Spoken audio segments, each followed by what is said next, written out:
Happy Tuesday. You're watching Live Impact News right here on WCNC Plus. I'm Megan Bragg, joined by my sis, Carlene Bragg. Good morning. Good morning. How are you? Happy primary election day. Happy primary election day, baby. We're in it. We're in it. We're here. And of course, we're going to keep everyone covered, especially today, because it's going to be a very, very busy day. So polls did open at 6:30 this morning. They close at 7:30 tonight. If you are voting today, remember you have to vote at your precinct. We have all that information online, WCNC.com. But one of the races that we're really looking at right now is the North Carolina U.S. Senate seat. Richard Devane is live right now for us. He's been on this all morning, so he's got everything for you. Richard, good morning. How are you? Happy primaries. Tuesday, Megan in the morning, and Carlene, featuring Carlene this Tuesday morning. Primary day, exactly. We're here at one of the many polling places around Mecklenburg County. Of course, on just the ballots today, at the top of that ballot, is that U.S. Senate race. Now, as far as the Republicans are concerned, 6 names, but there's one people are going to be paying a lot of attention to. And on the Democrats' ballot, there are 6 names. Republican, there are 7 names that people will be paying attention to, but it's those names at the top. Former Governor Roy Cooper and, of course, Michael Whatley, the former political chair. Now, the primary day, with retiring Republican Senator Tom Tillis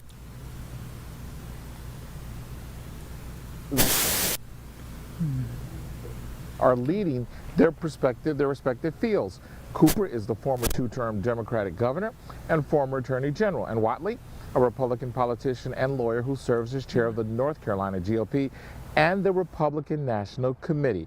Both men seem poised to win their respective nominations today, win those parties' nominations today, and that would pit them for that seat that is going to be extremely highly contested. Most pundits say this seat here and one seat in Texas for the Senate race could be the difference between Republicans keeping or losing control of the Senate. So you can expect a lot this seat. Now, Roy Cooper, for his part, is throughout the state, something that may be good for him. Whatley, of course, somebody who has been supported by a lot of the Republican leadership and is expected to hold his own. But right now there are polls out, and polls show Cooper with anywhere from a 1% to as high as a 24% poll. In the polls come this November. That, of course, will ultimately change because, as you know, polls change, and you have to figure out a happy median when it comes time for that. But we can tell you one thing: this will be a highly contested race. A lot of money to be poured into it because there is a lot of attention will be placed on this particular Senate seat, because it's important for Democrats if they want to flip the Senate. It's very important for Republicans if they want to maintain control of the Senate. So they will be spending a lot of time, a lot of resources right here in the Tar Heel State, and spending it right here on this particular election. Guys? All right, something we're definitely watching. Thank you, Richard, so much. We're going to now head over to talk about some other races. One race that we are watching is the Mecklenburg County Sheriff's race. This is huge right now. Lots of talk about this. WCNC's reporter Destiny Richards is live in Mecklenburg County right now. She's talking about this. And Destiny, what have we learned? What do you know about this race so far? Yeah, this is definitely going to be a high-profile race in Mecklenburg County. We're here at Greater Mount Moriah Primitive Baptist Church in Uptown. A lot of people coming in to vote before heading to work. And we heard from several people, one person in particular who says he is voting for sheriff on the ballot. He says he's looking for transparency and professionalism from the next person to hold that position. So here's what everyone needs to know. Democratic voters will be voting in this election either for the incumbent Sheriff Gary McFadden or one of 3 other challengers. That is former detention officer Antoine Nance, CMPD Sergeant Ricky Robbins, or retired Chief Deputy Rodney Collins. Nance says his campaign prioritizes fair pay and better working conditions. Robbins focuses on recruitment, retention, and reopening Jail North. And Collins wants to reset the office's culture and address staffing shortages. McFadden, sheriff since 2018, builds his campaign on criminal justice reform and community engagement, but his tenure has faced criticism over leadership and jail conditions. Here's what candidates said in debate about those concerns. It's political. It's political savvy at its best. These are their friends. These are their close friends. And so why not? This doesn't happen randomly. I know some of the people who actually filed that petition, and these people are very trustworthy. Regardless of where you are, how you conduct your business, it always needs to be professional. It needs to be done with tact. Me, in my career, I've never had allegations, so that's something that I don't have to worry about in the future because the past predicts the future. It's important to note that there's no Republican running for this sheriff's position. It's only a Democratic primary, so whoever wins when the polls close, that is who is the new Mecklenburg County Sheriff. So definitely an important race that will be decided today. Now, for folks who are still wanting to go to the polls, still plenty of time. They close at 7:30 tonight, and we'll be saying it all day. Make sure you have your photo ID. You can only go to your assigned polling place. And if you're in line at 7:30, you will still be able to vote. I'll send it back to you, Megan, live here from Uptown Charlotte. All right, Destiny, thank you so much. And also thank you for those reminders. Also, another reminder that we want to tell you about, if you are voting today, you have to vote at your precinct. So early voting, you could, go wherever there was polls open. But right now it is election day, so you need to go to your precinct. Of course, we have all that information on WCNC.com. So just head over there if you need that. All right, we're going to take a quick break, but keep it right here. In 2 minutes, we're going to give you a check of your weather for today and this weekend. You're watching Live Impact News.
Happy Tuesday, everybody. You're watching Live Impact News right here on WCNC Plus. I'm Megan Bragg. So happy to be joining you on this Tuesday with my sister across from me right here, Carlene Bragg. Hi, and of course, we have Majestic Storm with us.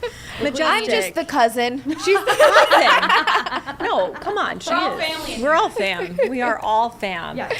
Do people really think you're related, or do you just say that because of the last names? Like, has anyone ever No, thought people have asked, yeah. Okay. And when I first started here, I went up to her and I go, "Are we related?" And I was like, honestly, probably. I've never met another Bragg. You No. were my first Bragg to me. I've heard of them. Yeah. Yeah. I've heard of such a thing, but you're But- the first one I've met face to face. Yeah. That's fun, and it's fun that you guys are like close friends. Yeah. too. Yeah, It's like, true. I mean, it the worked Bragg out. It girls. worked out. The Bragg girls. Yeah, that. the Braggs. We're workshopping a title. Yeah, we're for a show. For a show. Sitcom. Just about Sign us. me up.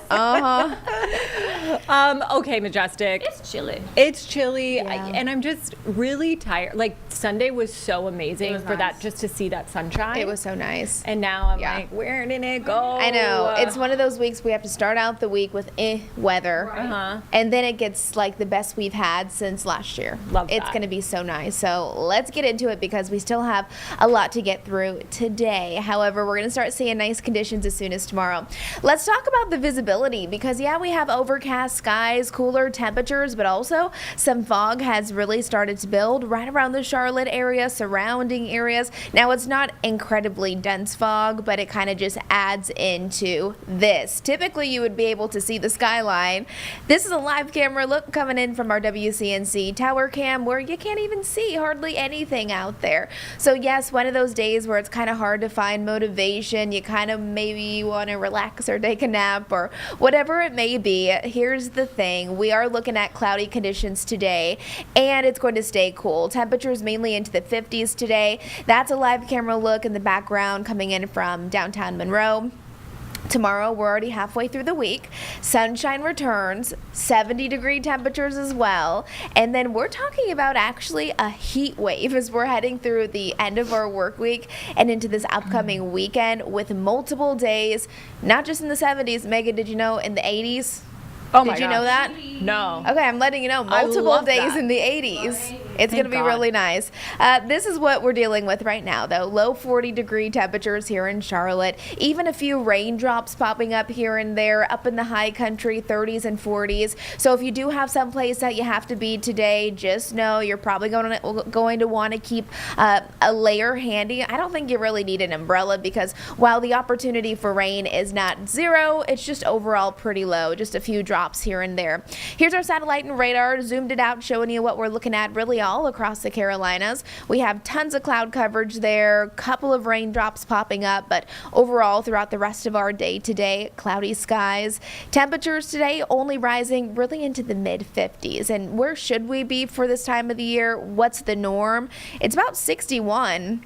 So high temperatures today will be below our average. This afternoon, I think a little bit of sunshine may try to sneak and peek through those clouds, but the clouds overall, they're pretty thick. So I don't suspect that the sunshine will be all that impressive. However, little sunshine to wrap up the day would be pretty nice.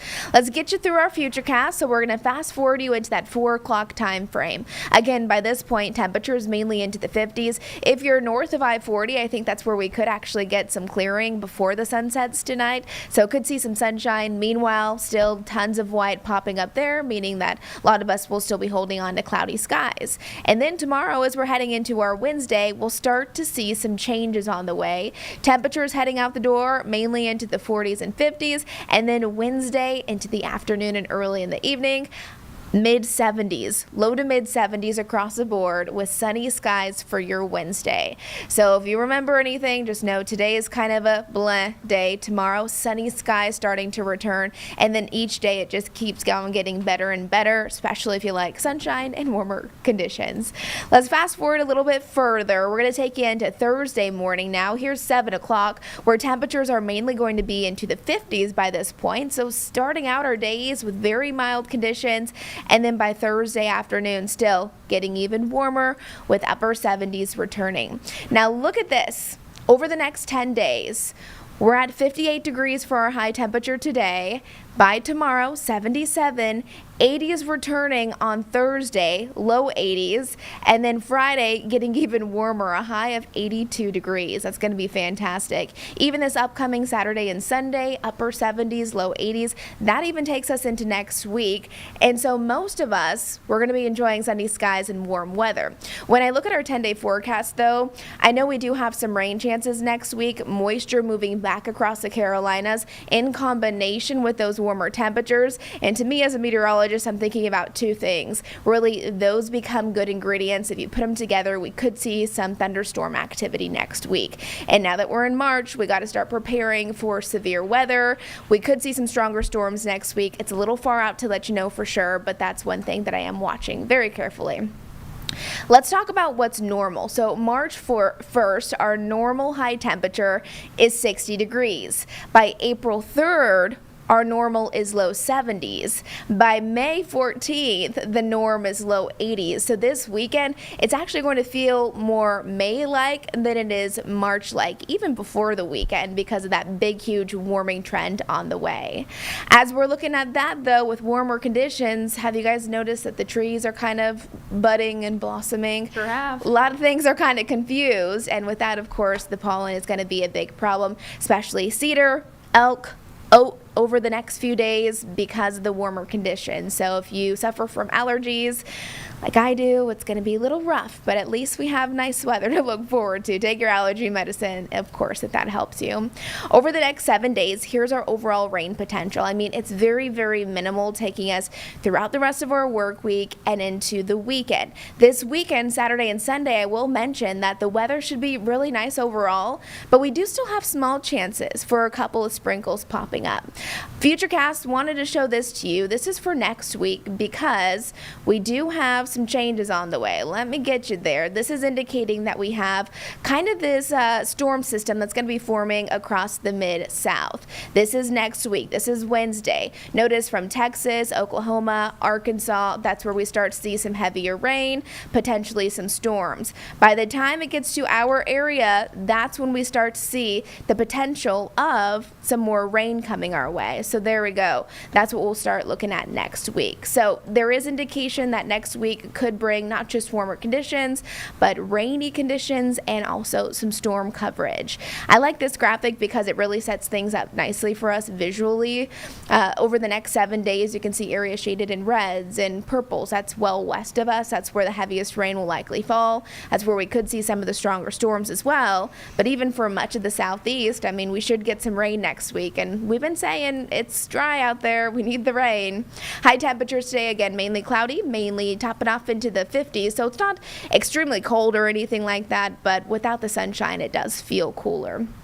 Overnight lows tonight drop down into the 40s, nearing 50 degrees by tomorrow morning. And then here's our Jerry Hunt Supercenter 7-day forecast. Today kind of stands out, and not in the best of ways because it's kind of that overcast, dreary day. As soon as tomorrow, 77 degrees. If you have anything planned this week, hopefully some of those plans take you outside.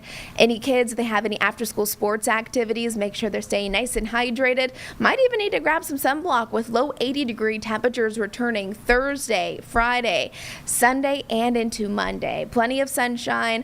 Charlotte FC returning on Saturday. And then remember, this upcoming weekend, we are springing ahead, so we have to change our clock. So that means our sunrises will be later. So bus stop forecast next week could still be actually pretty dark when the kids are heading off to school, but then those sunsets will be actually right around 7:30. So I'm looking forward to that. Yeah, that's great. I forgot that it's already here. Yeah. I know, it's The crazy. the changing of the clock's already here. Yes. Changing of the clocks. My pink trees are back. Your pink tree. Love They're the pink so trees. pretty. They're I love pink gorgeous. trees. Yes. Yes. I noticed it in February in my neighborhood. A lot of those, are they cherry blossom trees, Yeah. right? Were like budding. I'm like, this is so crazy to see in February. I know. I love yeah. it. But yeah, like Yeah. kind of confused, but I think it's nice, just warm Yeah. weather. I like the time change, obviously, because we have later sunsets. Right. Yes. But then also with my schedule, it's so hard because then I feel Oh, like I I don't know. sleep as much Right. because I can't go to bed. Yeah, you it's know? hard. It's harder. It's I'm a give also and take. thinking about like seeing these temperatures when spray tan season starts. Yep. It's already Because starting, babe.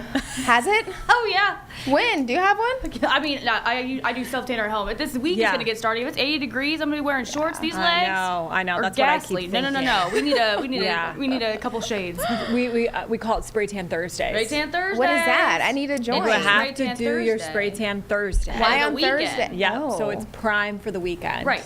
I love It's this. nice and settled Yeah. in. We'll give you some good Yes. recommendations. Thank you. Because Yeah. isn't it just wild? Like when you have a tan, Yes. you're a whole new person You're because really- everyone like. You can't tell me. Yeah, if I have a can't tan tell on. me nothing. It's like we've been in winter, or like we don't have a tan. Yeah. My hair seems dark. I'm like, I need Yeah. a tan and I need some Yeah. highlights. And There you summer, go. here we come. New Spray people. Tan Thursdays. Yes.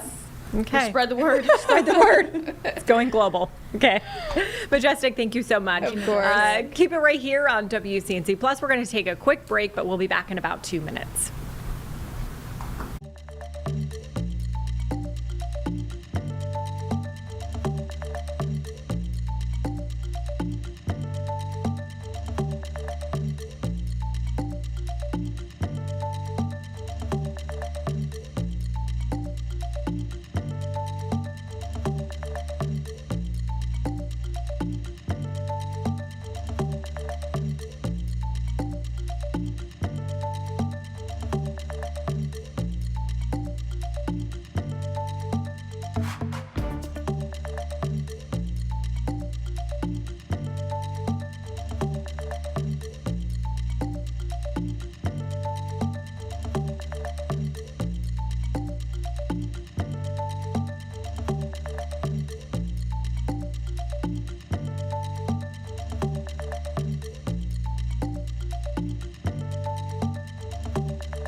You're watching Live Impact News right here on WCNC Plus. Time now is 9:23.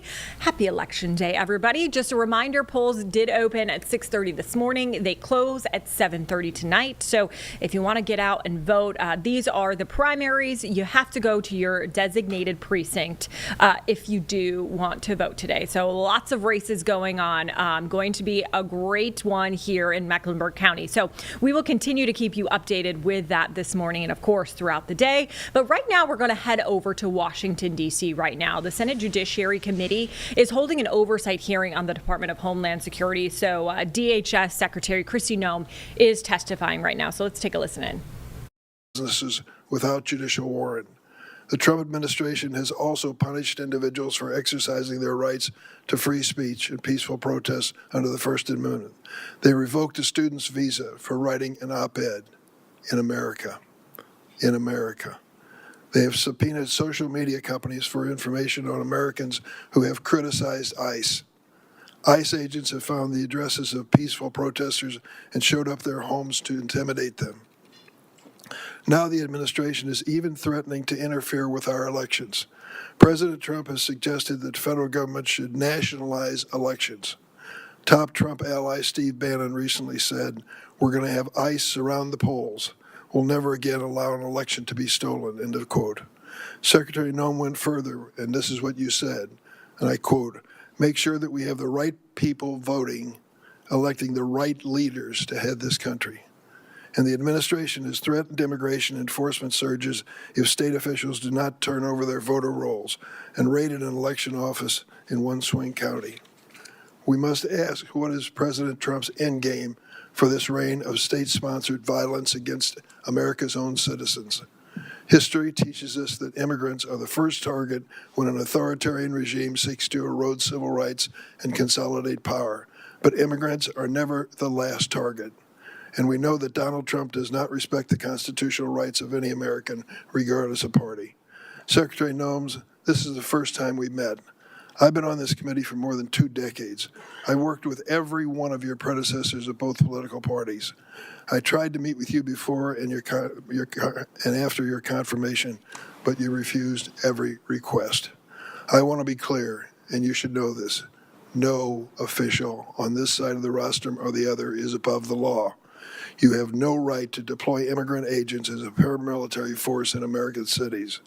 You swore an oath to uphold the Constitution.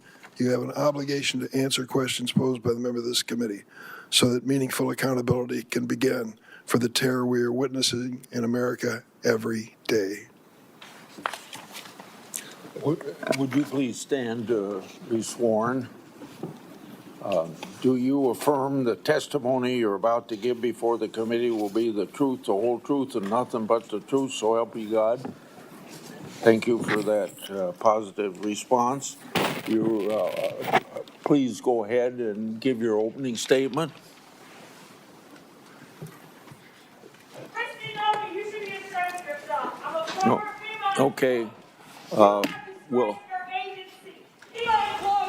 Cities responding to disasters, not ICE people.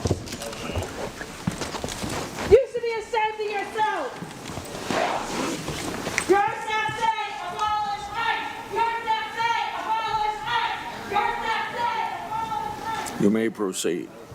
Thank you, Mr. Chairman, and thank you to the ranking member, Senator Durbin, as well, and the distinguished members of this committee. I appreciate the opportunity to be with all of you today and talk about the important matters and work that the Department of Homeland Security does every single day. The Department of Homeland Security. Hey, could maybe pull the microphone closer to you, please? Okay. And the red light is on? Yep, it is. Okay, proceed. The Department of Homeland Security was established in the aftermath of 9/11, one of the darkest days in our nation's history. That resulted in the death of nearly 3,000 Americans. The mission of the Department of Homeland Security at that time was just as critical as it is today. We protect our American people, we prevent acts of terrorism, and we defend our homeland. Every action that the Department of Homeland Security takes is guided by that mission and by that responsibility. Thanks to President Trump's leadership and the hard work of the men and women of DHS, our department has delivered historic results and has made our communities safer. Since the start of President Trump's second term, daily encounters along the southwest border declined by 96% compared to the Biden administration's daily average. We've reached the lowest levels ever recorded in U.S. Customs and Border Protection's history. In President Trump's first year, total Border Patrol apprehensions along the southwest border were less than the average of a single month under the Biden administration. For 10 straight months, the Border Patrol has released 0 illegal aliens into the interior of the United States. And in President Trump's historic first year back in office, nearly 3 million illegal aliens have left the United States as a result of the administration's enforcement efforts from following the law. That includes 2.2 million that have voluntarily left and returned back to their home countries, and more than 675,000 detainments and deportations.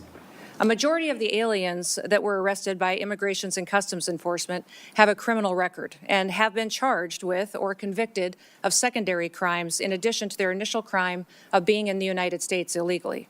During this period, ICE has arrested over 1,500 known and suspected terrorists, more than 7,700 known gang members, many of them that were allowed to come into this country under the Biden administration. We have also reached the lowest murder rate in the last 125 years since that data was tracked.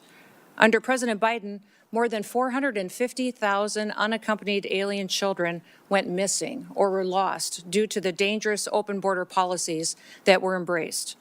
Under President Trump, the Department of Homeland Security and the Department of Health and Human Services have already located over 145,000 of these children and returned them back to their families and back to people who care about them. And we will not stop until every single one of those children is found. Fentanyl trafficking at the southern border is down. It's been cut by over 56% because of that secure border and the enforcement actions that have been taken there. And that's compared to the same period of time in 2024. The Coast Guard has seized enough cocaine the past year to prevent quantities capable of killing more than 193 million Americans, and it's kept them off of our streets. In fact, total interdiction efforts under the Trump administration have prevented 1.7 billion lethal doses of drugs from killing our next generation of Americans. These results reflect the fact that we are enforcing the laws that Congress has passed. I want to address the dangerous environment that our ICE officers face on the streets today. They are facing a serious and escalating threat as a result of deliberate mischaracterizations of their heroic work and rhetoric that demonizes our law enforcement. DHS has documented an 8,000% increase in death threats against our ICE officers and their families, as well as more than 1,300% increase in assaults while carrying out the lawful enforcement operations that they do every single day. I recognize that members of this committee may hold differing views about immigration policy, but it's important that we distinguish between disagreements over policy and the department's operational responsibility to enforce existing law that has been passed by Congress. It's our duty as a department to defend our homeland. The latest Democrat-led shutdown of DHS is reckless, it's unnecessary, and it undermines the American national security, and it harms the men and women who work at DHS and their families. Despite the House passing a bipartisan, bicameral full-year DHS funding bill, it is Senate Democrats who've chosen not to fund the department and have held this department hostage. As a result, critical national security missions, including border security, immigration enforcement, aviation security, disaster response, cybersecurity, and the protection of critical infrastructure, are all being strained. Our ability to provide for a safe and successful World Cup is being hindered as well. More than 100,000 dedicated DHS employees are once again being asked to work without pay for the third time in just 5 months. At a time when we've produced the most secure border in history and removed nearly 3 million illegal aliens from our country, disrupting the department responsible for those gains is indefensible. I want to thank the men and women of the Department of Homeland Security for their professionalism, for their dedication, for their commitment to keeping America safe and continuing to show up and work even though they aren't being compensated for it. They've kept us safe and they have patience, and our success is only possible because of their service and sacrifices. I also want to thank our angel families that are behind us to tell their stories and testimonies, and also thank my husband for being here in support as well. Thank you for the opportunity to testify, Mr. Chairman, and to all the distinguished members. I look forward to your questions today. With that, I yield back. I have spoken about the 10-minute times that we have. Get it up to 10 minutes for me. It's on 5 minutes. You're watching WCNC Plus right here on Live Impact News. We're going to head back to Washington, D.C. and listen to this discussion a little more. But first, we're going to take a quick 2-minute break, but keep it right here on WCNC Plus.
Welcome back to Live Impact News right here on WCNC Plus. I'm Megan Bragg. Thank you so much for joining us on this Tuesday. Always nice to see you here. If you're just relaxing or maybe turning us on at work, I won't tell, and Carlene We won't tell. We're not going to tell anyone. You want to be here. Yeah, you want to be here. Even if you're on the clock. Even if you're on the clock. Just keep us rolling all Yeah. day. We're going to continue to keep you updated on election results as they do come in. Now, it's going to take a while, but we're going to be here all morning talking about the election today. If you don't know, it is primaries today. So polls did open at 6:30 this morning. They close at 7:30 tonight. If you are in line by 7:30, you're going to be okay. You're in. Yep. They'll let you go in, but you need to be in by 7:30. We're going to get into that a lot more later. But first, let's head back to Washington, D.C. We've been watching this where DHS Secretary Kristi Noem is testifying in front of the Senate Judiciary Committee. So let's take a listen in. It remains classified. Regarding Afghan evacuee oversight of mine, you informed my office that thousands of Afghan parolees were potential national security risk. Nearly 1,000 was reported to me on August 12th last year. What steps have you taken with the interagency partners to investigate these parolees, and what, if any, national security concerns still exist because of the previous administration's failures to vet? Well, Mr. Chairman, some of the things that we have implemented under President Trump's administration is to go back and look at those individuals who came in under Operation Allies Welcome and make sure that we're re-vetting those, especially those that have come in the last 4 years under the Biden administration, recognizing that they weren't tracking necessarily biometrics or their social media present communication, how they were doing since they'd come to the United States. And also, sir, there's a requirement under that program to come back every single year and do an interview to discuss with them and have conversations on what they're doing in the United States, how they're transitioning to the United States under that program, and that was not being done. So we're going back and re-vetting all of those individuals and making sure that we know that if someone is here in this country, that they love America, they want to be a part of our way of life, and they don't wish to do us harm. I'd like to have you provide me an update on Afghan evacuee data. As I said in my opening, Trump administration has located over 145,000 children that the previous administration lost. Your department is also performing welfare checks on these children. Describe the ongoing efforts that your department is taking to find children who've yet to be located, and how recent welfare checks expose previous vetting failures. Yes, I would say those 450,000 children that came into this country that were unaccompanied alien children were lost by the Biden administration, not tracked. We've located about 145,000 of them, and we've done that through the investigative work of our Homeland Security Investigations team. They are phenomenal at the work that they do, and they specialize in child trafficking, sex trafficking, and finding individuals that would perpetuate that harm against our children. The one thing that has been challenging is that under the Biden administration, the government paid sponsors in HHS in order to host these children. And those sponsors, many times, we found instances where they trafficked these children themselves. So under that administration, we not only had children that were in this country as a part of a program, the government was paying individuals that were knowingly trafficking them and abusing them. That has stopped. We have gone through and found these children and put them back with their families when we have the opportunity to do so, and with loved ones that will care for them. And I would say that even in one case, we have other countries where we've been working with them to get their children back home, where we've been prevented returning these families back and helping them to be reunified by activist judges. But we will continue to work to ensure that these individuals and these children that were abused by the trafficking over the border have the opportunity to be brought back to their families and to their loved ones going forward. I want to bring up administrative warrants. There's been questions raised about your department use of them. Immigration laws include complex and specialized legal processes. For the record today, please briefly discuss how the administrative warrant works and how often they're used. Well, an administrative warrant is utilized on a regular basis because it's the process that Congress has given us. It's the process in immigration law that you've given us to ensure that someone is returned back to their home country. And I would say that most of the time when it gets talked about, it's inaccurate. In the 400,000 cases that ICE has used these administrative warrants, only 28 times have they been used to enter a home. So it is the legal process that we have, that we follow as given to us by Congress, and it's been affirmed by the Supreme Court as the correct way to follow the law. We will continue using this tool as it's important in the duties that the Department of Homeland Security is responsible for. Under both Democrat and Republican presidents, I've conducted oversight of employees called special government employees. By law, these employee is limited to 130 days a year of government work, and it's been understood that a partial day is 1 day at work. Have you ensured the SGE personnel follow all laws, rules, and regulations as intended? Yes, sir. They have career officials at the Department of Homeland Security that track that data, and they've all followed the laws and the rules regarding special government employees. You stated that the Department of Government Efficiency found software on your government devices that was used to improperly surveil you and other political officials. What's the status of the investigation into that matter, and has any disciplinary action taken?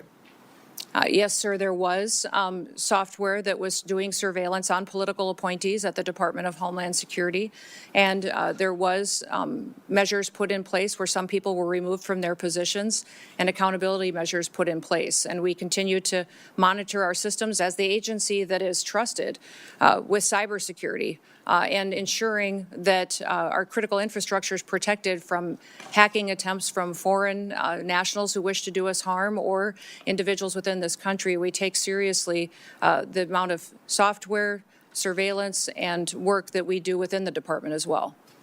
My 10 minutes are up. Senator Durbin. Thank you, Mr. Secretary. Secretary Noem, the nation has watched horrified as immigration agents killed Renee Good, Alex Preddy. In Chicago, one of your Border Patrol agents shot Marimor Martinez 5 times after ramming her car. You and your agency rushed to brand these victims as, quote, domestic terrorists. We have ample video evidence and eyewitness testimony proving you are wrong. Your statements caused immeasurable pain to these families. Let me give you an opportunity to do the right thing. Do you retract these statements identifying these individuals as domestic terrorists? You know, Senator Dermott, when we have these situations happen, we always offer our condolences to those families, and I offer mine as well. These are tragic situations, and I can't imagine what these families go through in losing a loved one. What I will say is we always work to provide the American people with as much information as possible, that we're relying on reports from the ground and from agents that are there and working to be transparent, and we'll continue to do all that we can to provide the accurate information and the facts to people as we can. Where did you get that information? In a recent hearing before the HISGAC committee, CBP and ICE officials testified under oath that their agencies did not inform you that Preddy was a domestic terrorist during that hearing, stated during that hearing. I was getting reports from the ground from agents at the scene, and I would say that it was a chaotic scene, as you've seen in Minneapolis and St. Paul, as immigration enforcement has gone forward, and we've worked at targeting the worst of the worst, that many times our agents have been faced with violent the victims of protesters. that violence domestic terrorists as a way to calm the scene? these violent terrorists have put them in a situation where it's unprecedented what these agents have faced it. So that situation on the ground that day was chaotic, and it was something that they were transpiring and sharing information brand them as with domestic us. terrorists? Can you explain why you decided to brand these victims that we all saw on video who were out protesting the activities of your agency and were killed as a result of it? How did you think that calling them domestic terrorists at that scene was somehow going to calm the situation? You know, Senator, we are working in those situations where there's a tragic loss of life and that there is something that our agents are involved in, that we continue to deliver information. Is it so hard to say you were wrong? We continue, and issue a as these retraction? investigations continue to go, we will provide, I absolutely strive to provide factual information and will continue to do that. And when you fail, do you admit it publicly? Absolutely. We always know Will you that there's admit it room now? for improvement, that we will. Keith Porter Jr. Stop the talk, so. Keith Porter Jr. and Dr. Linda Davis. They are Americans killed by ICE. You have not given their family any justice. Say their names. Their Black Lives Matter. Their Black Lives Matter. Their Black Lives Matter. Their Black Lives Matter. I think you can proceed. Thank you, Mr. Chairman. I want to turn to another incident where DHS is concealing the facts from the American public. Geraldo Luna Campos died in an immigration detention. DHS claimed he killed himself, but an independent medical examiner found his death was a homicide. Witnesses stated Mr. Campos was strangled by the guards at a detention facility. Instead of investigating this death, your department tried to deport the witnesses to the crime. It took a judge intervening to ensure the fact that these witnesses remain in the country for investigation. Secretary Noem, who ordered those witnesses be deported? Sir, I can't speak to the details of that case as it continues to be investigated, but I do know that within our detention facilities, we have the highest federal standards of any detention facilities compared to state or other local facilities that may detain. There was an effort to deport the witnesses? Sir, I'm not aware of that, and I will continue to look at that. Whenever there is an incident where we have someone who works for DHS that has done something wrong, there is always an evaluation, an investigation, and there is consequences for that. So we will continue to do that investigation and make sure that the right thing is done if Who's something doing the investigation? There are internal investigations Internal within. investigation. Is that what you're saying? Yes. ICE and. Outside independent agency that's part of that investigation? Not that I'm aware of at this point in time, but I may not be able to speak to the details of this case because I'm not fully informed on A man it. lost his life. Just last week, the Republican-appointed chief federal judge in Minnesota identified over 200 court orders that ICE officials had violated in the last 2 months. He wrote, quote, "The court is not aware of another occasion in the history of the United States in which a federal court has had to threaten contempt again and again and again to force the U.S. government to comply with court orders." In a sworn declaration, the Trump Justice Department itself acknowledged that your agency has violated court orders more than 50 times in recent weeks in one state, New Jersey. Secretary Noem, is DHS required to follow federal court orders? Yes, sir, and we do comply with federal court orders. How do you explain that your agency has repeatedly violated court orders, as your own administration has admitted? Sir, we follow court orders, and when they apply and when the jurisdiction and decision is applicable to a federal agency like ours. I'm sorry, would you clarify what you ended that with? We follow court orders when they are given to us. Federal court orders we follow, absolutely. So these judges are wrong? No, I'm not saying that they're wrong, and I can't speak specifically to that statement that was given. Let me ask you about DACA. Are you familiar with the program? Nope. Do you understand the people that are covered and protected by DACA have to go through a background check, which includes a criminal check? Yes or no? Yes. You do? Last week, your agency informed us that last year ICE arrested 261 DACA holders and deported 86 of them. We learned about a DACA recipient who'd lived in this country for decades, was arrested by ICE at her green card appointment. In tears, she hugged her daughter goodbye. She was deported to Mexico within 24 hours. Madam Secretary, why have you deported dozens of DACA holders who had to comply with a criminal background check to be eligible for DACA? Sir, we follow all laws as applicable to the Department of Homeland Security Why and did how you we deport handle them? detainment and deportations. Why did you deport them? I don't know the details of that specific case you just read, but I'll look into it, sir. But we ensure that we follow the law that applies to our department and who we detain and who we deport back to their home And you countries. clearly violated the law if that is the case. Let me ask you about the fact that 85% of the 400,000 immigrants that ICE arrested during President Trump's first term in office had no violent criminal record. The president said over and over at his rallies, we're going after the worst of the worst, the terrorists, the murderers, the rapists. And then it turns out that 85% of the people you've gone after have no criminal history whatsoever. How do you explain that?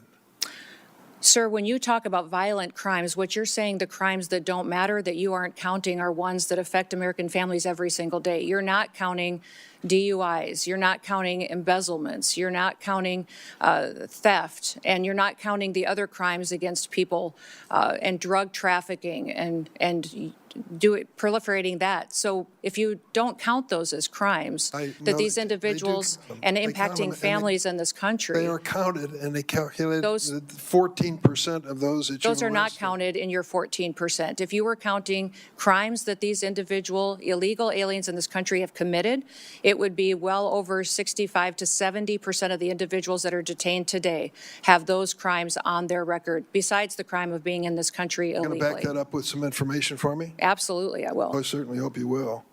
How does taking a father from a child dying of cancer qualify? Where would that be? Is that a violent crime?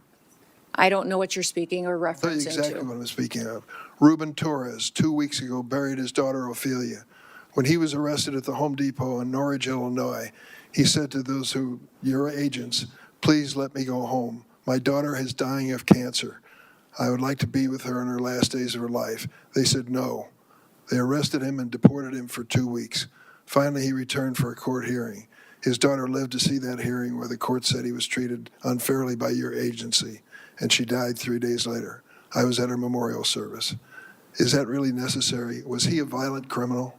Sir, we enforce the law. The laws that are passed by this body and signed into statute on the process for individuals that are in this country illegally, that have final removal orders, and the process given in immigration law. We continue to follow that, and if you don't like the law, I would suggest you change the law. But that is what we do every single day, is go out there. We tried to change it with comprehensive immigration reform, and it was stopped by the Republican House of Representatives. Our job at the department is to follow the law and make sure that we are a nation of laws, because a nation that doesn't follow the law when it comes to that. is no nation at all. I yield, Mr. Chairman. Senator Graham. Thank you very much for coming. Can you hear me? Yep, Thank now you. we can. Thanks very much. Well, let's talk about the scope of the problem you inherited here. My Democratic friends said that sensible immigration is what they've been pursuing, talked about the Gang of Eight and a lot of things I've worked on with. Would you say that the 4 years of Biden was sensible immigration? No. I wouldn't either. I would say it's an obliteration of the border. 11 million people came into this country during President Biden's term. He obliterated all controls. We sent them all over the country in planes, trains, and automobiles. And what's the scope of the problem you inherited? How would you describe the mess that Biden gave you very quickly? Our country was in a chaotic time and invaded over our southern border. Millions and millions of people came into this country. For 11,000 unvetted. murderers, right? Yes, that is correct. 2,700% increase in people on the terrorist watch list, right? That's correct. During his 4 years, President Biden allowed 2,700% increase of people on the terrorist watch list to come into this country. In 2023, 172. Do you know where those people are? No, not necessarily. So we don't know where they are. They're here, but we don't know where. All right. We'll head back to Washington to continue to listen to that as DHS Secretary Kristi Noem is testifying right now. But first, we are going to talk about tax season. There are so many different things that are changing. A lot of people expected to get a lot more money, something that we love to hear. I'm bringing in my friend right now, Mark Stieber, Chief Tax Officer with Jackson Hewitt Tax Services. Mark, I interview you all the time for my Verify segment, but now you're on WCNC Plus, so good to see you. Good to be here, Megan. Very exciting time, halftime in the big money show, so let's talk about money. Yes, let's do it. Okay, so, I haven't done my taxes yet. I know a lot of people haven't. I know, I'm sorry. But let's talk about why it's so important, because we are halfway through, to get these taxes done. Well, we know 3 out of 4 people, or near 100 million Americans, get a refund every year. File early, get your money early. We're also seeing refunds up. $300 billion on average last year, $400 billion predicted for this year. So if somebody owes you money, why are you waiting to go get that money? Can I borrow some money from you and then I'll pay it back later whenever you need the money? Go file your taxes, get your money. And if you owe, with some people making good hustles on the side or crypto, if you file early, you still know exactly how much money that you're going to owe and how many Starbucks trips you're not going to be making, and you still don't have to pay till April 15th. So there's no good reason to wait. And if you're one of those people who say, I'm waiting on that last document, that document's not coming. Hope is not a strategy. If you don't have it by now, you need to get on the phone and you need to take action. So file early, get your money, file early, lock up your data, file early if you owe. Still don't have to pay, but most importantly, get a plan. Now, Mark, I know that there are a lot of new ways to get some extra funds, and that one of those ways is making tips and overtime this year. So tell me how people, what they should look out for. Yeah, that's a very confusing part of that big legislation passed last summer. A new $25,000 maximum deduction if you have tip income. Don't overlook that. You don't have to itemize. If you've got overtime part of your job, $12,500 per person. If you have both, yes, you can double dip. If you're 65 or older, a new $6,000 deduction. And no, contrary to some of the media, you do not have to be receiving Social Security to get the new senior deduction. And if you bought a car and it was final assembled in the United States, N25 or beyond, a new $10,000 deduction up to that on the interest on the loan, and a whole lot more. Bigger standard deduction, bigger child deduction, state rules that follow some of these, a whole lot to watch to get a bigger refund, and we're seeing that with our early data. Refunds are up over 10%, and we expect that to continue. I know that this can become complicated, so it is important, to maybe work with a tax professional. Tell me how you guys can help, especially decipher what people can get and what people can't get.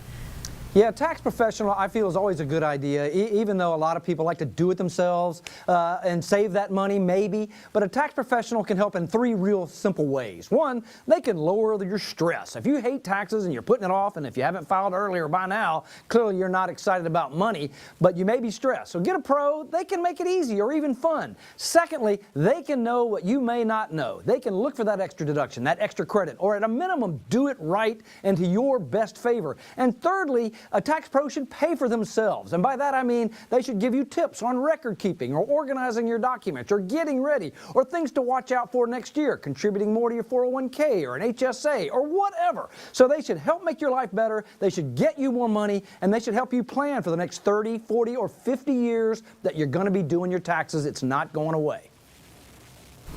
Awesome. Mark, always great to talk to you. Thank you so much. And yeah, everyone get your taxes done, including me. Go get that money. It's not going to happen automatically. It's your money. I'll see you later, Megan. Have a great morning. All right, you too, Mark. Thank you. Okay, we're going to take a quick break right here on Live Impact News on WCNC Plus, but keep it right here. We're going to talk about the election a little bit more when we come back.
Welcome back to Live Impact News. Top of the hour right now. It is 10:01. Of course, it is Election Day, and we are going to continue to keep you updated with everything you need to know about this primary election. So polls do open, or they did open at 6:30 this morning. They do close at 7:30. If you are in line, you can still get in, but you have to be in line by 7:30. I've been saying this all morning, but still want to keep you guys updated that if you are voting today, you have to vote it at your precinct. We have all of those precincts on our WCNC.com. Also, you can go to our mobile app. We'll have them on there as well. So yesterday, I did a story about the do's and don'ts of voting. There are several things that you need to know. There are some changes with the law that happened on why you need an ID and that sort of thing. So we're going to take a listen in and we verify what you can and cannot do at your polling places. Our sources to answer these questions: Michael Dickerson, Director of Elections in Mecklenburg County and the North Carolina State Board of Elections. The first question: do you need an ID to vote? According to the NC Board of Elections, you do need your ID to vote in North Carolina. That includes a standard driver's license, a voter registration card with a photo, a passport, or a federal military ID. But there may be exceptions if you can't show one. If you don't have an ID, they'll vote you what they call a provisional ballot. And you'll complete something called the reasonable impediment form that tells us why you don't have an ID. The next question: can you vote anywhere in North Carolina? On Election Day, you have to vote in your precinct. And finally, can you wear political attire when you enter the voting booth? Dickerson says voters in North Carolina are allowed to wear whatever they want, including t-shirts, buttons, and stickers to endorse their candidates. But they cannot disrupt voting with things like yelling a political slogan. Okay, and I did note this yesterday, but the reason we're only doing North Carolina is because South Carolina, their primaries are in June. So very interesting, because you'd think that they'd all be at the same time. No, we always have funky calendars for some reason. Funky calendars, Yes. right? Yes. Of course, we are going to continue to keep you updated on these elections. A little behind the scenes. This is like our Super Bowl, so we are fully prepared. I mean, I looked at the plan. We called in the works. We got a minute by minute of who's going to be where, what we're doing, who's live, who's not live, who's at the touch board. You're going to see someone from the mornings. Yes. Ben. You're gonna see Jane and Nick all throughout the evening. You're gonna see all the usual suspects all out there. So they are going to keep us updated. Like I said, it is like our Super Bowl. So we are very, very prepared for you. We will continue to bring you coverage on that throughout the day. And of course, tonight when those polls do close. For now, though, we want to look at the Dow right now, because it has tanked. It has dropped 1,000 points, and this is because oil has surged.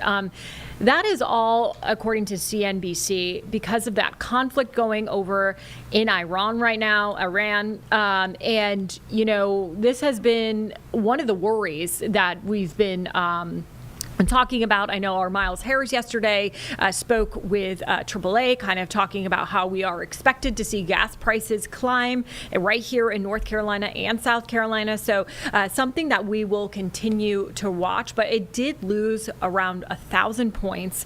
And that is as crude oil continues to increase. The S&P 500 slipped 2%. The NASDAQ was down 2.1%. So something that we are watching. Now, we did talk with Professor Bapat from UNC Chapel Hill, kind of about the conflict in Iran and what we can expect to see as far as on our end economically. So let's take a listen in. Back here on Live Impact News on WCNC Plus, I'm Nick Sturtevant. We continue to follow the ongoing operation in Iran in the Middle East as things continue to escalate there. And we've continued to hear stories of folks stuck in that region, from Israel to Dubai. And speaking of Dubai, here on Live Impact News, we have Sean Moss, who is in Dubai. Sean, thank you for joining us, man.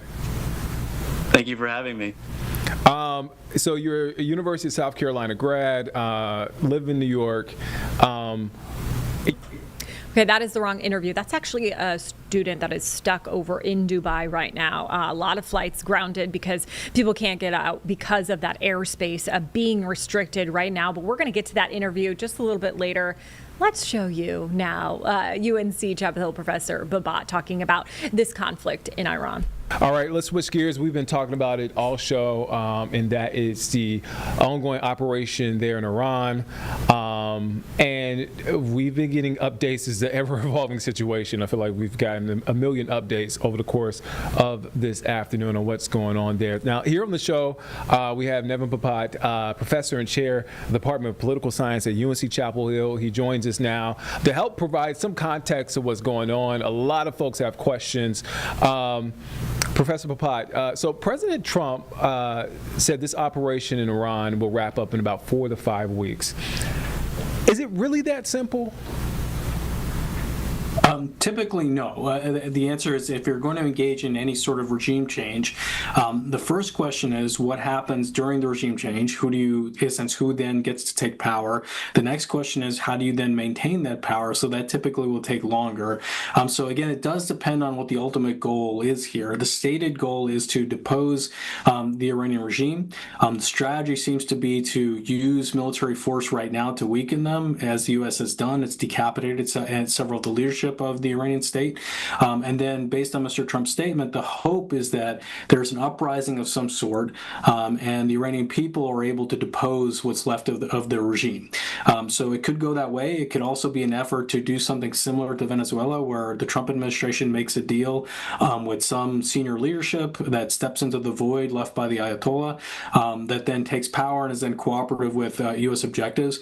That outcome is likely to move faster than the other one, but it's not clear if that outcome is possible given the current state of relationship between the United States and Iran. So I don't think we can anticipate this just all being wrapped up in 4 to 5 weeks. I think it will take some time, no matter what happens at the end of this, because there has to be some time for the new state to form and to take hold and then to start foreign relations. So it will take some more time.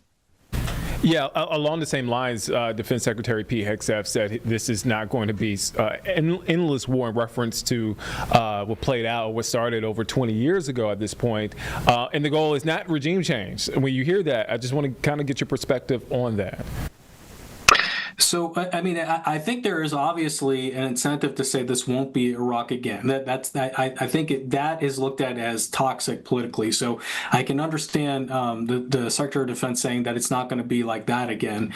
If the goal is leadership change or regime change or whatever it may be, any which way, because of the structure of the Iranian state, it's not the case that you can just have a leader step down and somebody steps in without any sort of difficulty, because the system is such, which is common with many autocratic states, that there is not a clear successor after, and that's purposive, and that if there's no clear successor after, it's hard to overthrow the person that's in charge. So there is going to be a bit of a transition here, and it's not going to be necessarily as easy or clean as maybe some have suggested. I think it will take some more time. Now, according to the AP, I want to cite them. They said the Kremlin said that Russian President Vladimir Putin held calls with leaders from Qatar, Bahrain, and voiced their concerns about this hostility expanding. The level of concern at this point, what's that, and is that a possibility? Well, I would say is that the conflict has already expanded, right? So Iran has attacked multiple states that are aligned with the United States that have U.S. bases in them, which you can say makes sense given that they were attacked from those bases. But that has now dragged in several neighbors in the Middle East. So in that sense, the conflict has already moved beyond just the U.S., Israel, and Iran. It involves now Qatar, involves the UAE, involves Saudi Arabia, right? And now Lebanon has been attacked by Israel as well, and Hezbollah has attacked Israel. So we're now seeing a larger set of conflicts in the Middle East play out, and so I think that's happened. If it expands beyond this region, that I don't necessarily foresee. I don't necessarily see Russia getting involved in this. I don't think China has the assets or the appetite to do that as well. So I think this is basically going to be confined to a large conflagration in the Middle East with many states. Well, Congress is set to be briefed on this if they haven't already. I know the Gang of Eight has. And they also are set to vote on the powers resolutions, basically limiting President Trump's military operations in Iran specifically. If that were to go through, and that's a big if, because that has an uphill battle, would this have any impact on the administration moving forward? So historically, the War Powers Act is something that hasn't been used. It's very difficult to use. And just so you can imagine the political situation, it's going to be difficult for any representative to vote on constraining funding to soldiers that are already in theater, right? So it's difficult to actually make that work.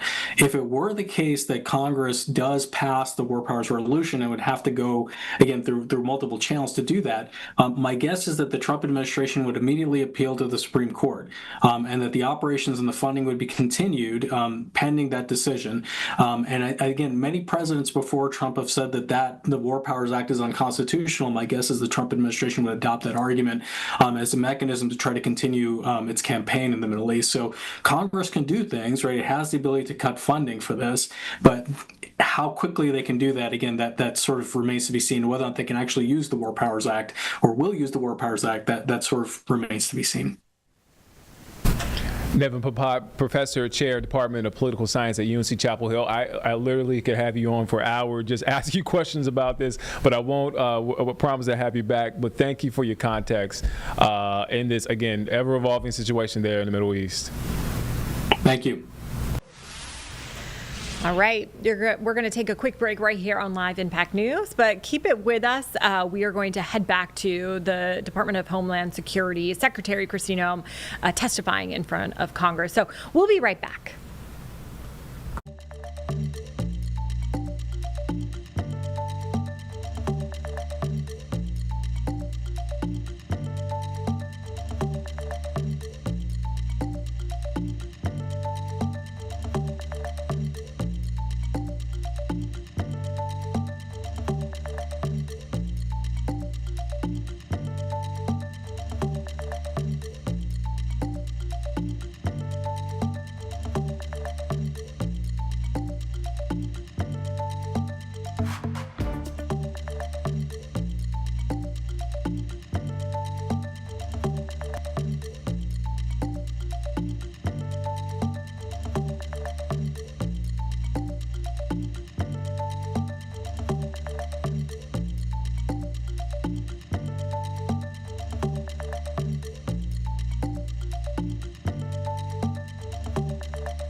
Watching Live Impact News right here on WCNC Plus. I'm Megan Bragg. The time now is 10:15. So we're going to head back to Washington, D.C., where Department of Homeland Security Secretary Kristi Noem is testifying in front of the Judiciary Committee. So let's take a listen into that.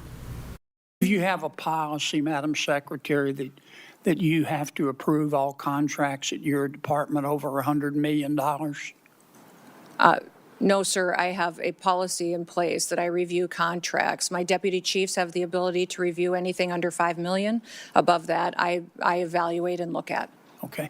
And you do that, I understand, to try to curb waste and abuse of taxpayer money. Is that right?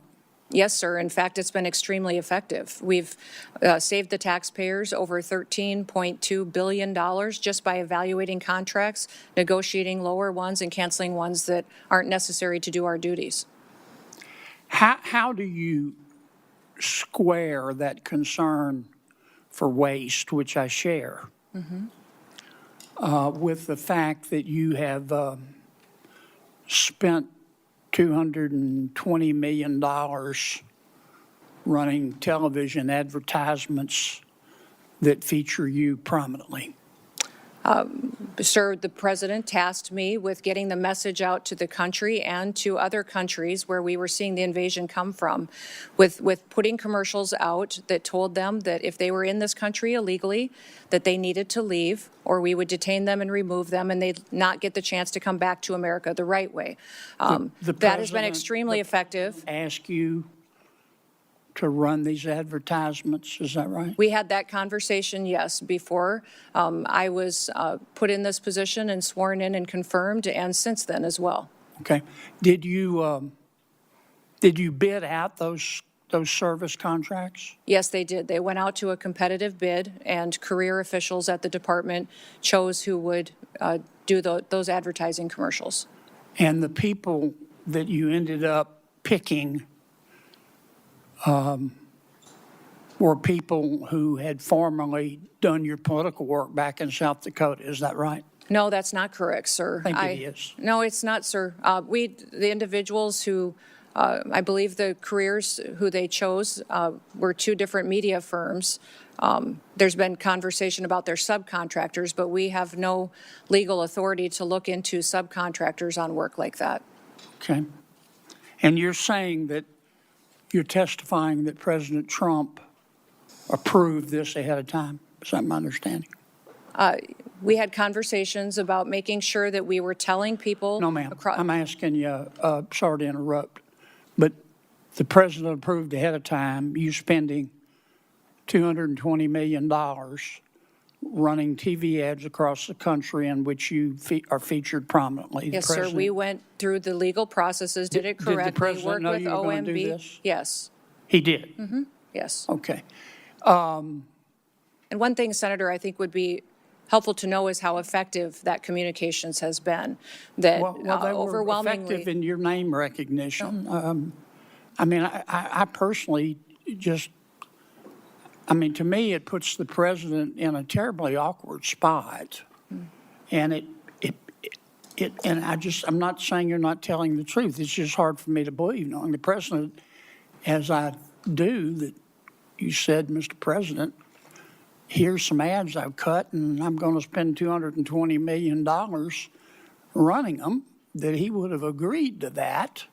I don't think Russ Vogt at OMB would have agreed to that. It's something we have to defend. I'm on the Appropriations Committee. My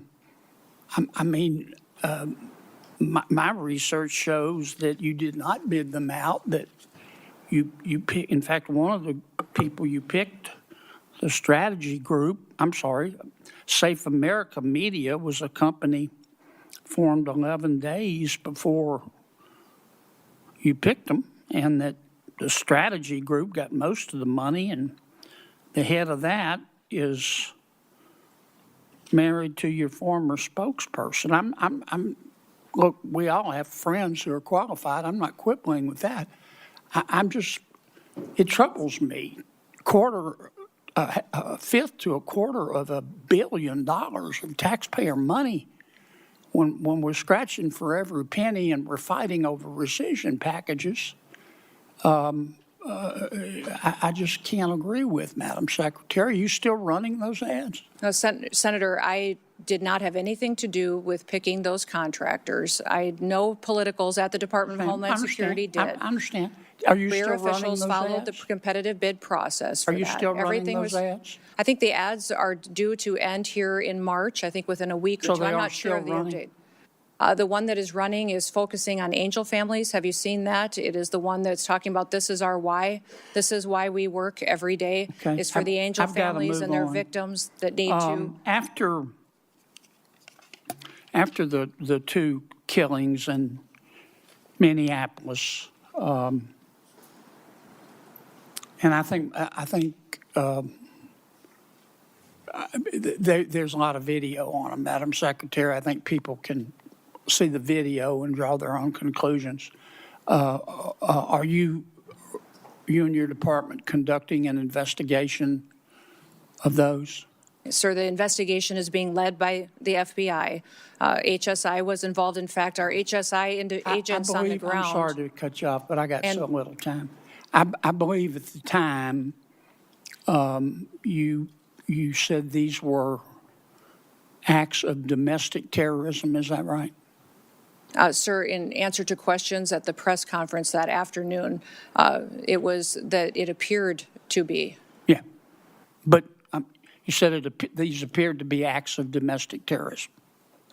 And as I've said previously in this hearing, is that first, Madam Secretary, did you say we're getting information from a chaotic scene on the ground and relaying information to the American people. Okay. Now, again, those videos are public. People can draw their own conclusions.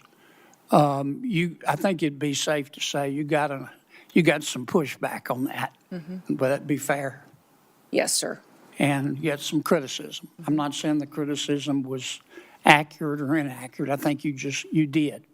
Mm-hmm. What got my attention was that you blamed those statements on Mr. Stephen Miller at the White House. Did you not? No, sir, I did not. And in fact, where you're seeing that is in a news article of anonymous sources. And anonymous sources say a lot of things, but I've never said that at all. Well, here's what you said on the record. I'm going to read your words. Quote, everything I've done at the direction of the president and Stephen. Sir, where did you see me say that at? You read that in a news article with no sources affiliated to it. You said it on the record on January 27th of 2026.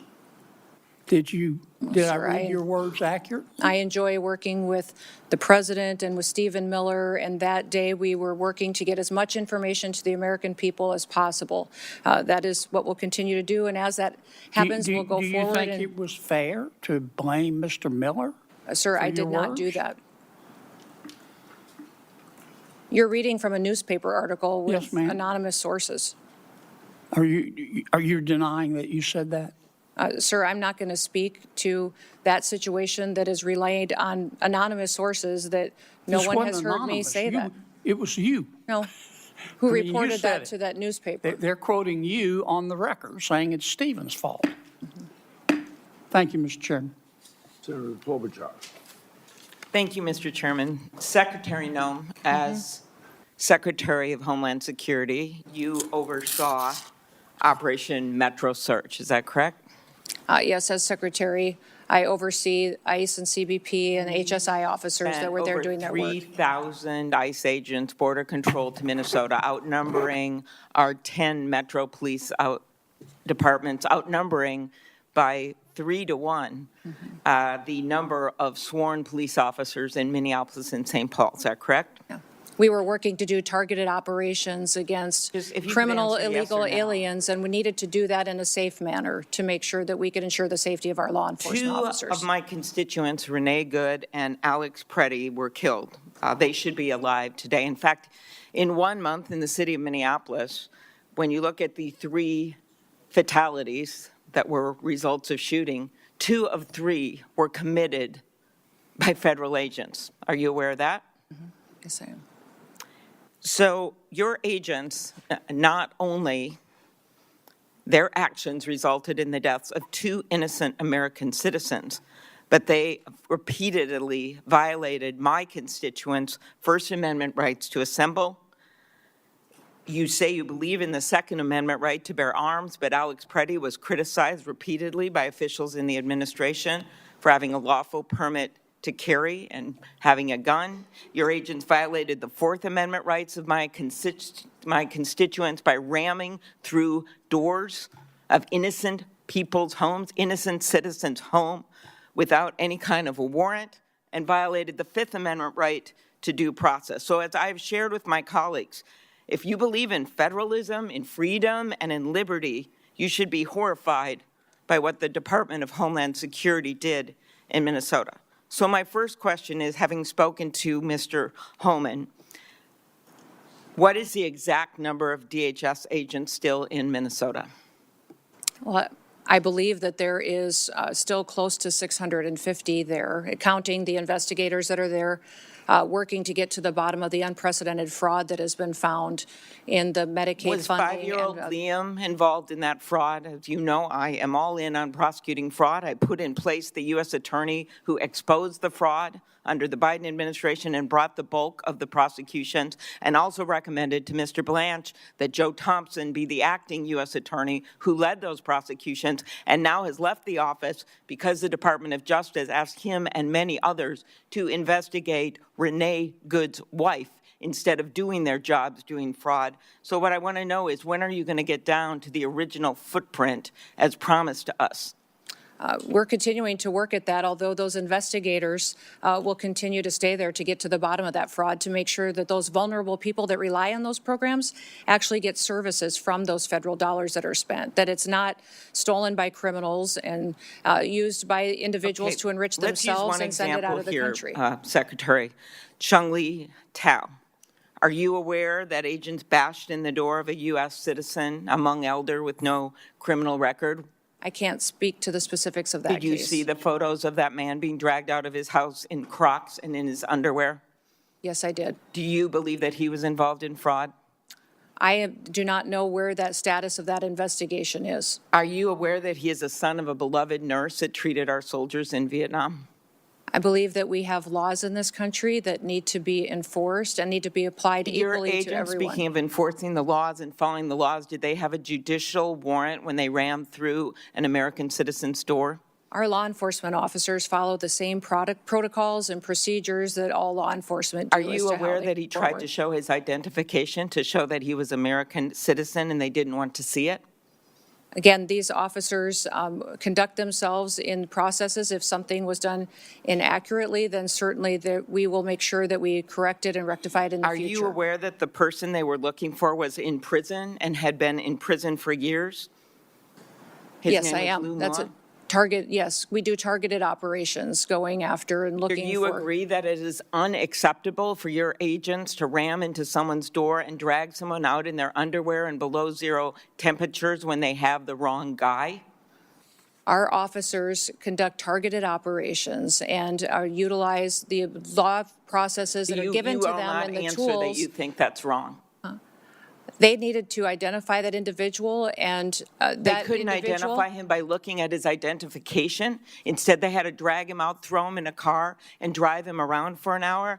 How about pulling off-duty police officers, Madam Secretary, every single one of whom made clear who they were? They were people of color, off-duty police officers. In Brooklyn Park, Minnesota, the chief described how one off-duty officer, someone of color, a U.S. citizen, was stopped and confronted by ICE. You were hearing Kristi Noem, U.S. Department of Homeland Security, testifying in front of the Judiciary Committee right now. We're going to take a quick break, but keep it right here on WCNC Plus.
You're watching Live Impact News right here on WCNC Plus. Let's head back to Washington, D.C. right now, where Department of Homeland Security Secretary Kristi Noem is testifying before the Judiciary Committee. So let's take a listen in. Actually, our HSI law enforcement officers risked their lives on that scene, preserving evidence and keeping the violent rioters away from the evidence so it could be preserved for the investigation. That scene, Secretary Noem? Huh? Yes, I understand that. Alex Preddy's life and that after was it lost. became very. I believe it is in the interest of justice to have a full and transparent investigation. Is the investigations being led by FBI and internal investigations as well into this incident? Will you commit to reversing the decision to cooperate with the Minnesota Bureau of Criminal Apprehension, an agency of seasoned professionals that the agents worked with directly, FBI agents worked with directly to investigate after the shooting, assassination of Speaker Hortman, after the killing of those 2 little kids in that church with the bullets going through those stained glass windows? In both incidents, our federal and local law enforcement worked together and are working together in those investigations. But they have been blocked, the locals have, from being part of this. Why is that, Ms. Noem? The FBI is leading this investigation, and I would leave that question for them to answer. Thank you. Before Senator Blackburn, without objection, I'll introduce into the record unaccompanied children case study that the Trump Health and Human Services provided to my office. These records describe horrible cases in which children were forced to work to pay smuggling fees, physical assaulted by sponsors, and denied a chance to attend schools. The unaccompanied children case study are further evidence of the previous administration's policies to put children in harm's way. I appreciate the cooperation of the Trump administration. Is there any objection? Mr. Chairman, Proceed. I do not object, but I would like to have unanimous consent to enter into the record the details of the 3 instances where the Secretary referred to the victims that we've discussed and as engaged in acts of domestic terrorism. We have the exact statement, the exact date, and time that you made those statements. I'd ask unanimous consent to put those in the record. On both requests, any objection? No objection heard. Senator Blackburn. Thank you, Mr. Chairman. Madam Secretary, thank you for being here today. And I want to thank you so much for the work that DHS and FEMA have done in Tennessee with the recent ice storm, but also previously with Hurricane Helene, and the responsiveness we have gotten from FEMA, the difference from the previous administration and your administration has been noted by people in Tennessee, and I just want to express my gratitude to those employees that are working so hard. So we truly are grateful for that. I want to go back to something Senator Durbin said in his opening statement. He referred to the Biden policy, immigration policy, as sensible and humane. And in his comments, he said there was a sensible and humane way to deal with immigration, but he felt like Biden's policy was sensible and humane, and what you all are doing is not sensible and humane. And this struck me because the Biden administration allowed hundreds of thousands of those illegally entering the country. We have seen hundreds of thousands of migrant children that have been lost. There is nothing sensible and humane about that. There is nothing sensible and humane about having terrorists walk across our border and come into this country. There is nothing sensible and humane to these wonderful families who are grieving the loss of loved ones, that somebody illegally came in the country and took the life of their loved ones. So those comments really struck me. And I want to provide you the opportunity to respond to what Senator Durbin supported, the Biden immigration policy. We had hours and hours of hearings dealing with such. He supported the Biden DHS. But to me, there is nothing sensible and humane about allowing millions of people to violate the rule of law in the United States. And I yield to you for a response. Yes, well, thank you, Senator. When you look at the Biden immigration policies, I think Senator Durbin is ignoring the consequences of illegal immigration. Over 30% of the young girls that crossed that border during that invasion were raped and brutally harmed by people along the way. There's nobody that crossed that border, came in from Mexico, that didn't have to pay a cartel member to get into this country. Those cartels have been enriched and made sophisticated and professionalized by the money that Joe Biden facilitated putting into their pockets by allowing that invasion to happen and funneling people into the cartel's hands. I also would say that 4,000 people died during that invasion, when people were coming into this country, died because of the inhumane circumstances that were going on, from the heat that they were having to deal with, from drowning in the river. It was not humane what we saw being facilitated by the Biden administration. So every day, the people at the Department of Homeland Security get up to defend this country and our borders and the citizens that live here. I know, Senator Durbin, that you appear to be very concerned about illegal immigrants that are in this country. I will tell you that as a Secretary of Homeland Security, I am very concerned in doing my job and protecting American citizens. That's my number one priority, and I will continue to enforce the law and make sure it applies equally to everyone that's in this country. Thank you. Joe Kent, who is the director of National Counterterrorism Center, last year told the House Homeland Security Committee that there are at least 18,000 known terrorists that are here in this country. And I've heard from Tennesseans all weekend long about their concerns. The attack in Austin was really quite unsettling. And the awareness that there are these terrorists that are among the citizens here in our country. So would you lay out, not only for this committee, but for the American people, what steps are you and your team taking right now to make certain that we apprehend, detain, and prosecute these terrorists before they have the ability to conduct any act of evil? Well, Senator, when you let millions of people into this country unvetted, you truly don't know how many dangerous known and suspected terrorists there may be in this country. We continue to do our investigative work. We continue to look at individuals that are here that may be committing crimes and working with local and state law enforcement where possible.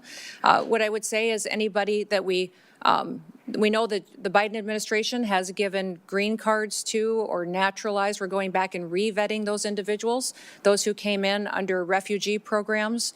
We are re-vetting those individuals and interviewing them and talking to them to ensure that they are someone who is here appropriately and they didn't come in under a program that was abused by the Biden administration. We continue to use our intelligence and analysis department under the Department of Homeland Security to gather intelligence and cooperate with other intelligence agencies and with the FBI to go after and to prosecute those who would wish to do us harm.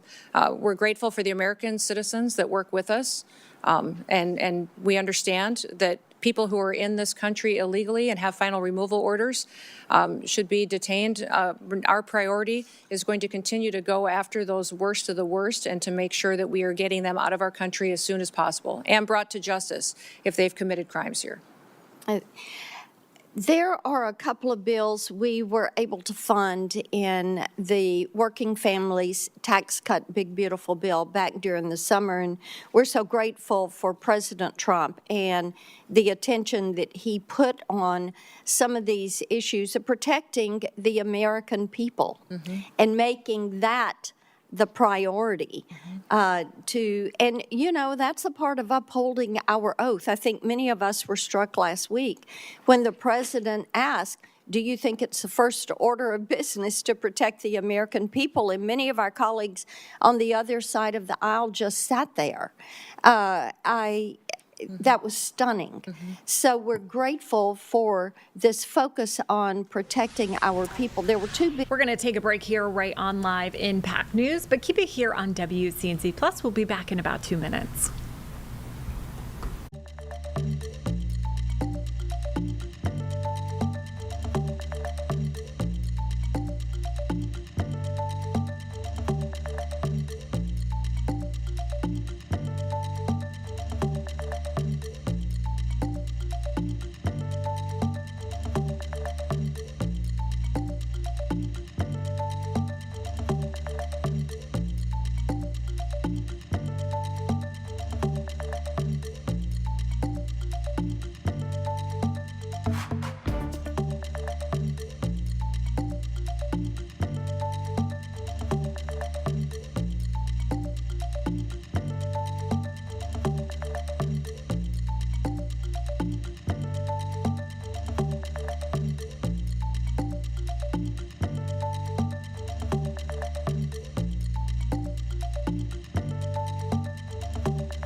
You're watching Live Impact News right here on WCNC Plus. Thank you so much for joining us on a Tuesday. It is primary day. That means elections are in full swing right here in Charlotte and around North Carolina. A couple things to keep note of. So today, polls did open at 6:30 this morning, and they are closing at 7:30 tonight. You have to vote at your precinct. So whichever one that is, you need to vote there today. Early voting, you could vote really wherever you wanted to, but today it is your precinct. There's a lot of races that are going on. NC Senate seat right now that we are watching, also Mecklenburg County Sheriff. So those are the big races we are watching today. Of course, we will continue to keep you updated. This is really our Super Bowl of the day. We have everything planned to the T, so we will continue to keep you updated on that election. But for now, we are going to head over to Washington, D.C., where DHS Secretary Kristi Noem is she is speaking with the Judiciary Committee right now in Washington. So let's take a listen in. Same individuals that called our ICE officers the Gestapo and demonized them, and their rhetoric is very detrimental to the environment that we face every day on our law enforcement operations. So my hope is that we'll continue to get to the bottom of those investigations and bring those criminals to justice. Before Senator Coons, Senator Durbin wanted to. Mr. Chairman, the senator from Tennessee invoked my name several times, so I'd just like one moment to respond. What she said is simply inaccurate. I didn't mention the Biden administration at all in my opening statement. What I said, and I still believe, is that if we work together in a positive, good faith, bipartisan effort, we can come up with a sensible, humane immigration law for America. You've heard the witness say repeatedly, we write the laws. She's correct. We need to accept the responsibility of writing a law that is sensible for this country. What I think is happening now in this administration is neither sensible nor humane. I yield. Senator Coons. Thank you, Mr. Chairman. Madam Secretary, thank you for appearing before us. It is your duty and mine, all of ours here, to protect our American homeland and our citizens, but to do so in a way that is legal, that is humane, that is effective, and principally constitutional. So let's get to that. But foundational to the administration's entire immigration agenda and to everything we've seen in the streets of Minneapolis and other cities across our country is your pursuit of higher and higher numbers for deportation, the mass deportations that Stephen Miller designed and President Trump has ordered you to implement. It's why we have roving patrols, racially profiling whomever they see and creating a show-me-your-papers state. It's why you go into sensitive locations like churches and hospitals and schools. It's why you have been arresting children, the elderly, refugees, the disabled, including a resident in my own state suffering from severe developmental disabilities.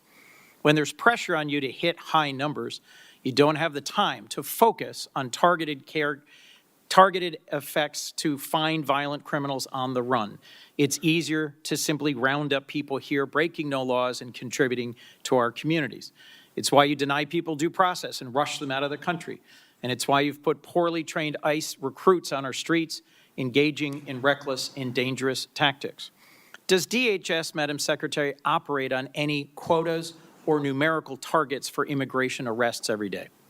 No, Senator, we do not. We do targeted law enforcement operations going after those worst of the worst criminals that are here illegally. I would certainly prefer it if you did targeted operations against the worst of the worst. But just last year, Stephen Miller, who's the president's Homeland Security Advisor and Deputy Chief of Staff, went on Fox News and said, we're setting a goal, a minimum of 3,000 arrests for ICE every day.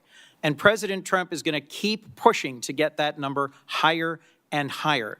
He's the Deputy Chief of Staff and Homeland Security Advisor, and he oversees immigration policy for the president. What's your response to his public quote?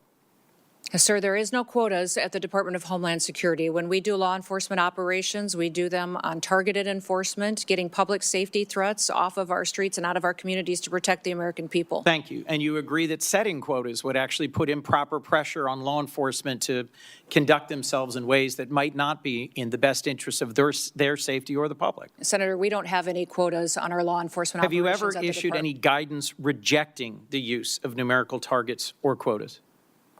I usually put out notices on things that are impacting our operations. There's been no discussion or requirement on numerical quota targets. Therefore, there would be no need to reject them in a memo unless I feared that they were being implemented, which they're not. Here's why I think there might be real value in your putting out a memo saying, I reject any quotas.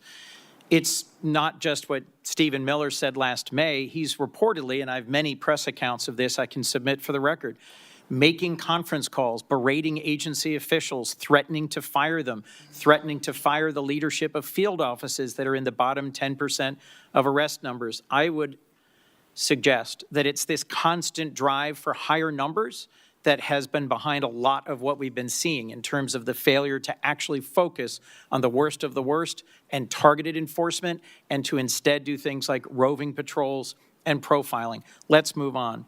Steve Bannon, long an advisor to the president, one of his earliest public supporters, recently said that ICE should be deployed at the polls in the next election. Will you rule out the deployment of ICE or CBP to polling places this November? There are no plans to have ICE officers at our polling locations. And I'm glad to hear that, but would you rule it out? Would you say it will not happen? Do you plan on illegal aliens voting in our elections, Senator? I do not. In fact, then the there Heritage should be no need to, unless you plan on illegal aliens Madam Secretary, voting. The Heritage Foundation recently concluded that over a 20-year period where they reviewed hundreds of millions, billions of voting cases, they found only a small handful of actual cases of illegals voting. So I'm concerned by your rebuttal, which suggests you may be unfamiliar with 18 U.S.C. Section 592. Are you familiar with this federal statute that relates to sending armed men to polling places. There are no plans to send any of our law enforcement officers to But, polling Madam Secretary, locations. you're clear it would There be a have been federal illegal crime aliens. for you to do so. There are illegal aliens that have voted, and it's been proven in the past in certain cases in certain states. We provide a program to states. I think we have 27 different states that utilize our SAVE program now to verify individuals that are eligible to vote in their elections. And as states run their election systems, we encourage them to use that to make sure they maintain their election integrity. Madam Secretary, can you understand how when Steve Bannon says publicly we should have ICE at the polls, and you say there are no plans, that's not enough to rule out the possibility of a violation of this long-standing federal law? Will you issue a directive that ICE and CBP should be nowhere near polling places this November? We have no plans to have ICE officers or law enforcement at polling locations. States are responsible for running their elections, and we're giving them tools and mitigation efforts that they can utilize in order to make sure they maintain the integrity of those elections and that individuals can trust their systems to ensure that their vote counts. Let me move on to training. I was long responsible for the second largest police agency in Delaware. I understand and recognize the critical role that training plays in keeping law enforcement officers safe, in making sure that they perform their important duties as effectively as possible, and that they understand the obligations of policing in a democracy. A whistleblower recently testified that ICE's training process is, quote, deficient, defective, and broken, raising concerns about how you cut training time in half, reducing training hours by 240, and cut out key courses on the use of force and constitutional obligations. He also testified to a culture of fear that pervades ICE and a constant effort to churn out more trained officers in order to achieve higher numbers. Your department put out a statement that the training is the same number of hours that officers have always received. So let's be clear. Is it your sworn testimony today, Madam Secretary, that training hours have not been reduced for any recruit compared to where they were, say, a year ago? Senator, our ICE officers are trained when they come on board the department 56 days. We've changed the format of those days. Instead of 5 days a week, 8 hours a day, they now do 6 days a week, 12-hour days. We also give them 28 days of on-the-job training so they can have more hands-on experience with individuals that have served a longer period of time in law enforcement and have that experienced officer supporting them going forward. What I would say about your whistleblower is that your whistleblower came to FLETC, which is the area academy where we train over 130 different federal law enforcement agencies. He came there after we had changed our program and didn't experience how we trained our ICE officers previous to that on those 5 days a week, 8 hours a day. I don't know how he would speak to how Secretary, ICE used to do that, and this individual was only detailed there for a short period of time, a few months, and was a trial attorney, not an expert in a number of places around the country have faced protests for how they've been conducting their policing. Do you specifically train your new recruits on how to handle peaceful protesters in the context of the First Amendment and their rights? Yes, they are trained in that, and they are annually trained and updated with legal guidance, with constitutional provisions, de-escalation techniques, in driving techniques, medical aid, intervening, use of force. All of those are things that our individual officers are trained on. January 22nd, you put out a press release that said enforcement and removal operations, ERO training, was 42 days. But on February 23rd, just a month later, the same day that the whistleblower testified, you issued a new press release saying it was 56 days. You seem to be making it up as you go along. Help me understand how you square those quite different numbers in terms of the total number of training days. Our training for ICE officers is at 56 days with 28 days of on-the-job experience that they get as well. That continues their training, and their specialized training is above and beyond that as well. And we're grateful for those individuals, many of those individuals that have come and joined ICE. We had over 220,000 individuals apply to become ICE officers. We've hired approximately 12,000 of those, and many of those had previous law enforcement experience when they came to serve with us. Last question, Madam Secretary, about Afghans. Americans fought, served, and died in Afghanistan over 20 years. Many of our service members critically relied on translators and on Afghans who served and fought alongside them. I've gotten to know a number of them who came to this country and were thoroughly vetted and were frankly heroes who had risked their lives alongside Americans. At the moment, I believe your leadership at DHS has abandoned our commitment to the Afghans who served alongside us. There are currently many trapped in a center in Qatar, and at least 150 of them are the family of current active duty U.S. military forces. It is within your power to create a process for them to seek waivers of the refugee ban. All right, heading back right here in Charlotte. That was in Washington. Kristi Noem testifying. We will continue to follow that throughout the day and give you updates as they do become available. But for now, we're going to head on over to Charlotte today. And of course, keep it right here on WCNC Plus, because we are going to continue our coverage on the election today. Primary day. Remember, polls do close at 7:30 tonight. So if you have a chance, get out and vote. For now, let's send it on over to Charlotte today.